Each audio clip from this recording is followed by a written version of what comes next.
I'm freaking out, and I'm starting to have a minor meltdown, close to like breakdown crying. I just like keep shoving it down inside.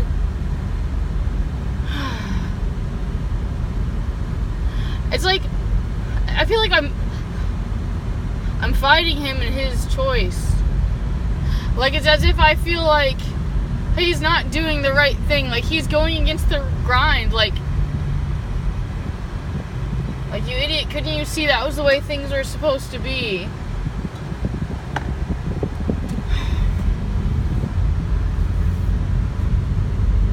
I keep catching all these like insanely crippling romantic ideologies.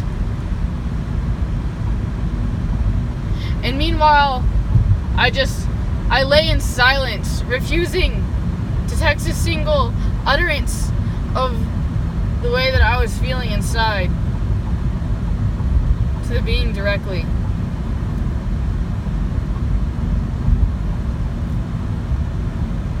Yet this space and grace was desperately needed, for there was no way that two characters, one being in Washington State and the other being in Florida, it just wouldn't be appropriate. I mean, I'm not sure what to make of it still. I just find myself carrying intense emotions that one could label as love. Or just a sense of mourning, almost as if someone I have loved has died. And it's like I have no desire to get close at such wounds that I have received from such engagements.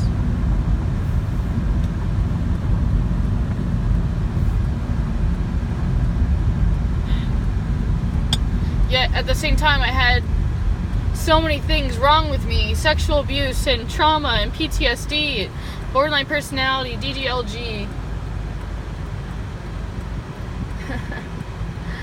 Whatever you wanted to label me. I'm still dealing with me. And I'm the only one that has to deal with me. And in many ways, I love dealing with me and I love me. I was just such a multifaceted person. It's so difficult to understand and comprehend. I'm also kind of fucked up because I've been thinking about, like, leaving the city. Like, when I first met him, I was thinking about leaving. I thought to myself how I wouldn't, or how I chose not to die in the state that I was born in. I didn't want that storyline. And today we went over in ENC 2022. We talk a lot about economics.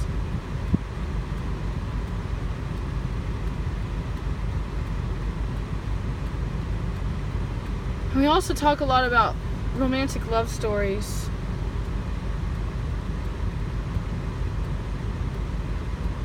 This last one really messed me up because I didn't see the character committing suicide at the end, yet it left this bittersweet taste in your mouth, or just such a pleasant surprise that definitely caught a whiff of emotions over you from the story. Now, remember, I had been considering leaving. Like, I came to St. Augustine because, like, I moved here because I fell in love and I had a really good job. Or it just seemed like it was mainly out of love in my mind. At the time back then. And then, we moved to Orlando, and then we broke up there, and then you could say we were on and off a bit, and then at one point I go back to Miami, and then at one point I decide to come back. And so, of course, now, of all the times, I'm definitely imagining in my mind, like, exactly what's left for me. If the museum is done in 6 months, what is of me here?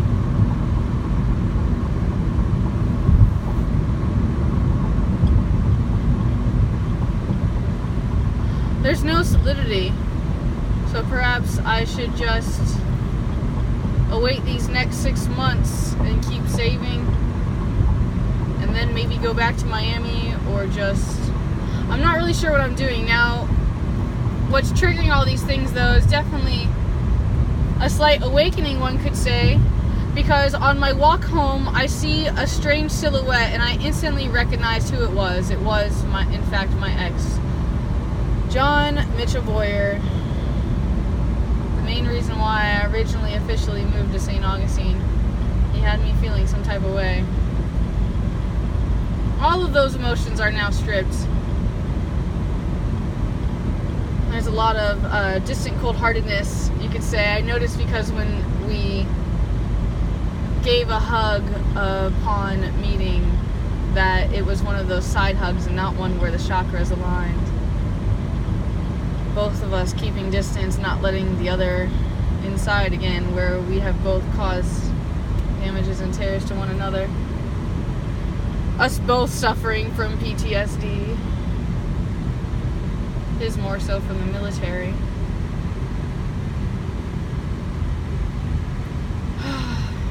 So many whiffs of emotions just abruptly sweeping me away. Getting lost in the poetry, reading this type of content didn't really help settle my soul into myself to really soothe and comfort me, so that I may be ever so comfortable within myself.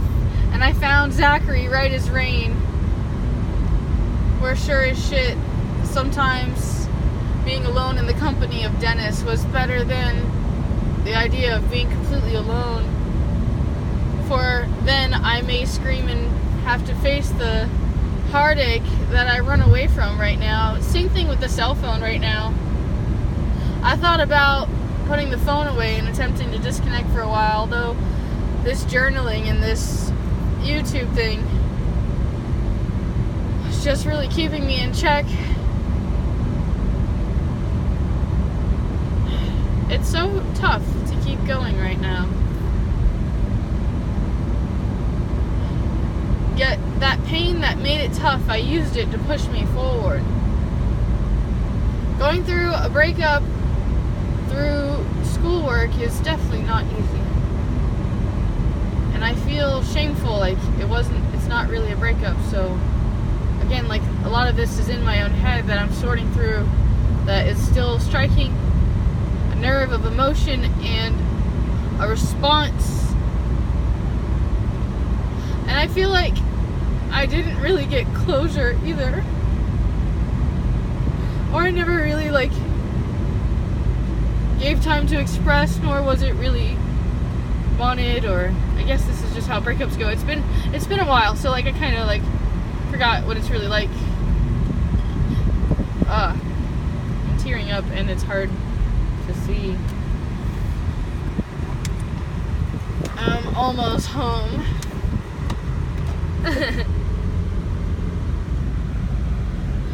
It's the only place that I could call home right now. Sure, I could go on the boat. I just feel like this story so much to Room 19. The other story, the dollhouse, most of all, I think it's called Bliss. I don't know, I'd have to check my syllabus to really officially know the stories that have really hooked my heart and really, like, stroke a nerve to really enlighten me of my own character and well-being and how I feel. Now, to completely change subjects, I can't seem to find my history book. Hopefully it's in the back seat of my vehicle and I just can't see right now for it's nighttime. I feel like I need hours of crying that I just won't give myself permission to have. I did something that I find foolish. I'm just not sure how I feel anymore. I was talking to this girl and she told me of this book. It's a book that I actually wanted for myself, although I felt that he sincerely needed it. Except he wasn't a love addict like I was. He was the one that kind of pushed it away, like my father, which tends to be always the kind of men that I love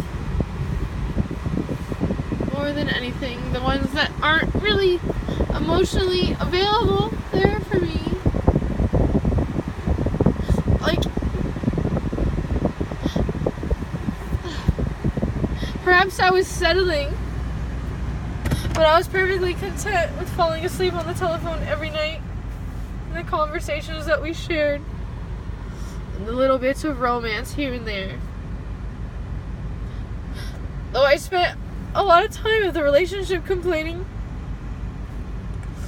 of other aspects of the relationship that I had longed for, that would leave me wanting to wander for another relationship, of course. Yes, like physical intimacy, such as kissing, caresses.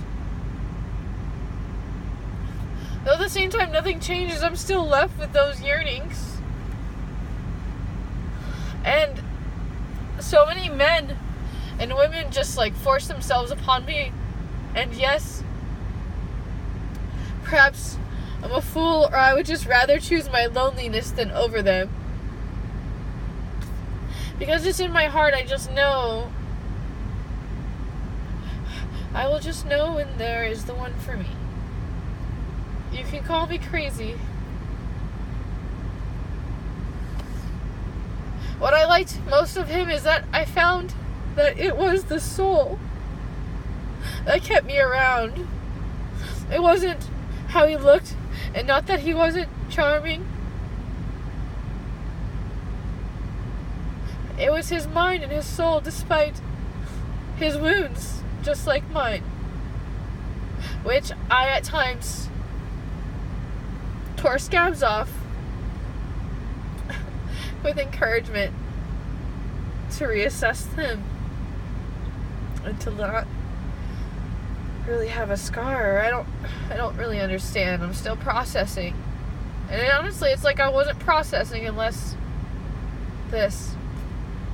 I didn't really want to talk to anybody. Like, I don't want to call like a girlfriend or anybody. I don't want to cry about this. Like, I'm not interested. I just wanted to be alone with my feelings. At the same time, I wanted to be able to get them out and to have like listening.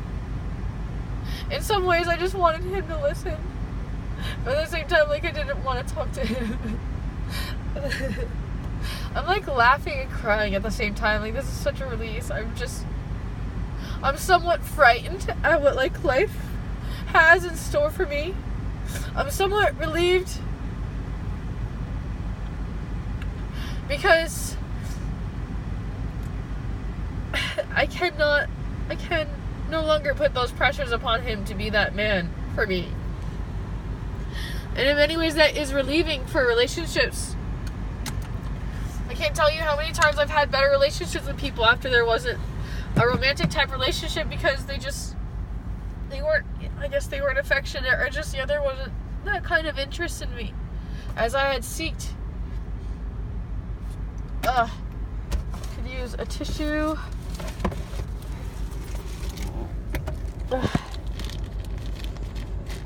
I need to buy more tissues for the car. My sadness like just instantly turned to anger.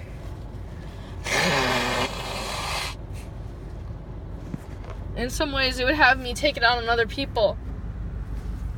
It was a learning experience, a wound. I will keep moving. I will get better. I will find peace. I will be happy. I will have serenity. I will have comfort. I will have abundance. I will have honor. I will have dignity. I will have trust. I will have truth. I love you.